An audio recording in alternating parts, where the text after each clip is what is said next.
Amoureux des canards?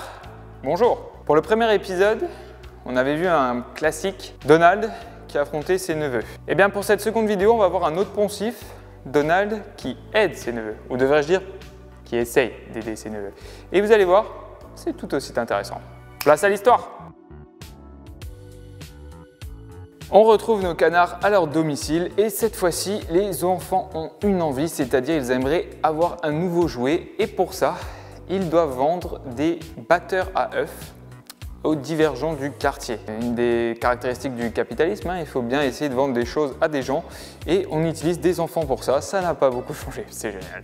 Or, ils ont beaucoup de mal à réaliser cette opération, c'est pas des très bons vendeurs, bon après c'est que des gosses, donc à la limite ça peut se comprendre. Et Donald, il propose de leur venir en aide. Encore une fois, c'est son côté un petit peu vieux renard, singe à qui on n'apprend pas à faire la grimace, qui va au début faire la différence parce que tant d'un point de vue psychologique, c'est-à-dire il va savoir parler aux clients, par exemple on a le droit à une vieille peau, il va lui faire un peu du charme, il va mettre de l'emphase dans son discours et ça va marcher parce qu'elle va accepter d'acheter ces fameux ustensiles de cuisine. Il va ensuite montrer son côté athlétique en esquivant des chiens de garde, c'est-à-dire en déjouant les protections, entre guillemets, des gens chez eux pour empêcher ce type de démarchage. Et ça va si bien fonctionner que notre cher Donald se sent instoppable, comme après un bon rail de coke, et il décide de se mettre à l'épreuve parce qu'il existe, au fin fond des terres autour de Donaldville, un ermite qui apparemment émet des sons bizarres la nuit, c'est presque un creepypasta, une légende urbaine, ça effraie un petit peu les enfants du coin. D'ailleurs, c'est cool parce qu'on peut voir que quelles que soient les époques, ces histoires existent et donc font partie un petit peu de la légende locale et ça c'est toujours cool, même aujourd'hui. Et il va se mettre à l'épreuve en allant voir ce cher monsieur. Le problème, c'est qu'il va être reçu plutôt correctement, d'abord avec de l'encre dans les yeux, en sonnant, puis en se prenant la porte, en essayant ensuite de l'enfoncer, mais cette dernière est élastique.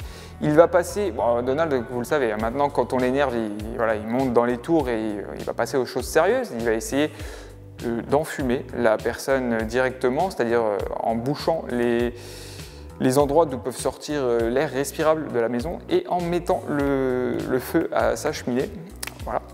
Ça ne marche pas, là il se fait aussi avoir et du coup il joue son va-tout, c'est-à-dire hop les enfants, faites genre je pars de cette zone en utilisant ma vareuse, donc moi je suis juste en maillot de corps.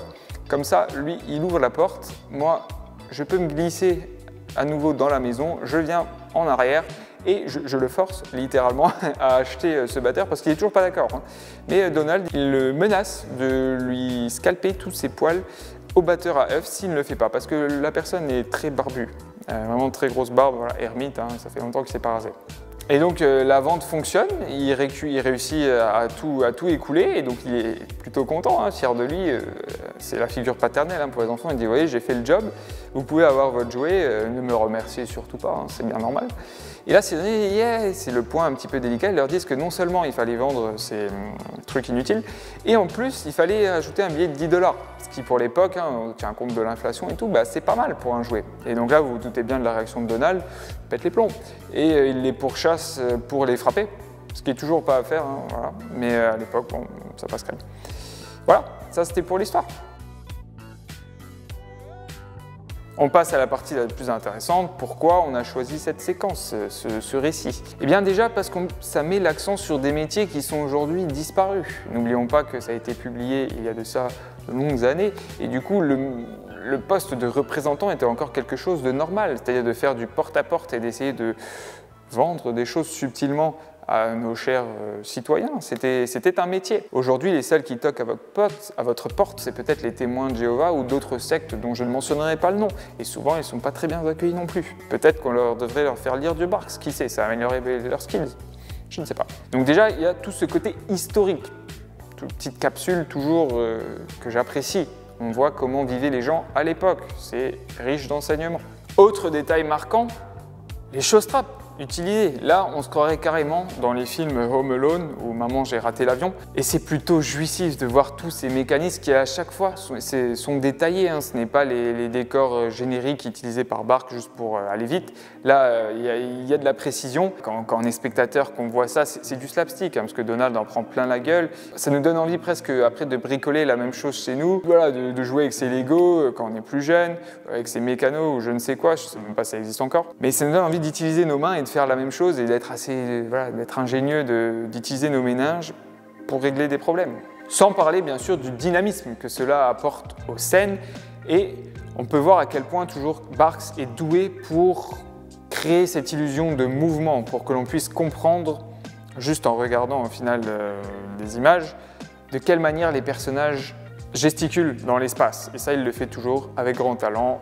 Bien sûr, on revient à notre personnage principal parce que les enfants sont un petit peu plus en retrait dans cette histoire. Donald, et on va avoir droit à un autre de ses défauts, c'est celui d'être très têtu. Là où la plupart des gens auraient arrêté après s'être fait massacrer on va dire même une fois, hein, ça suffit. Bon, il y en a qui vont peut-être monter jusqu'à 2 voire 3 s'ils sont assez sadomasochistes. Lui, après, il n'a plus de limite. Il veut juste exterminer cet ermite et réussir à lui vendre son produit. Point à souligner, c'est qu'il va quand même enfreindre la loi, hein, parce que littéralement, il essaye d'atteigner à sa santé en l'enfumant littéralement. Donc ne faites pas la même chose. Hein. On avait dit tout à l'heure avec les choses trappes, ça donne envie de recréer chez soi. Ça non, il ne faut pas incendier les gens, vous allez avoir des problèmes avec la police. D'ailleurs, est-ce qu'il peut appeler la police cette ermite? Je ne pense pas. Donc là, Donald est plutôt malin, il avait déjà un train d'avance. Mais donc voilà, notre cher canard est obstiné, aveuglé par son envie qui dépasse donc les cadres limites de la loi et qui le pousse à aller de plus en plus loin, bon, jusqu'à y parvenir, hein, mais c'est pas ses meilleures qualités qui sont mises en avant. Voilà pour les éléments que je voulais mentionner. Et maintenant, on passe au plus intéressant, le sous-texte. Et donc là, on est carrément dans une autocritique de soi-même, dans le sens où il faut savoir parfois abandonner et ne pas outrepasser les limites pour accomplir notre objectif. Et voilà, des fois, la fuite ou se mettre en retrait n'est pas une mauvaise idée, même si notre ego peut en prendre un coup. Je sais que c'est pas facile, mais c'est une leçon qui a de la valeur, croyez-moi. Bon, et pour la blague aussi, bien sûr, il y a la chute assez inattendue, ou enfin, si on a l'habitude de lire ce genre d'histoire, on pourrait peut-être un petit peu se douter qu'il y avait anguille sous roche. Mais donc du coup, si vous avez des enfants, faites toujours gaffe à ce qu'ils demandent parce que souvent ils disent que la moitié de la vérité et ce qu'ils omettent de mentionner, c'est plutôt pénible pour vous. Donc faites attention que vous promettez quelque chose. Voilà. Ça, je ne sais pas si Barks avait ça en tête, donc ça c'est un petit truc que je rajoute, voilà, pour le fun. Ok, c'était tout pour cette seconde histoire. C'était court, mais c'était bon et c'est ça ce qu'on recherche. En tout cas, on essaiera de taper dans du un peu plus lourd, si je devrais dire, ou plus connu pour la suivante. Donc on se retrouvera bientôt. Ciao!